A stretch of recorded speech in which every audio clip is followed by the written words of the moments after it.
Sebuah unggahan di media sosial TikTok menuai perdebatan warganet.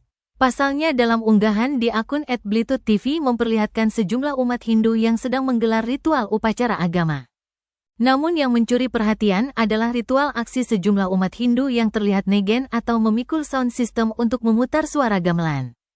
Biasanya umat Hindu bisa menggunakan gong untuk menghasilkan suara gamelan sebagai pelengkap dalam ritual upacara.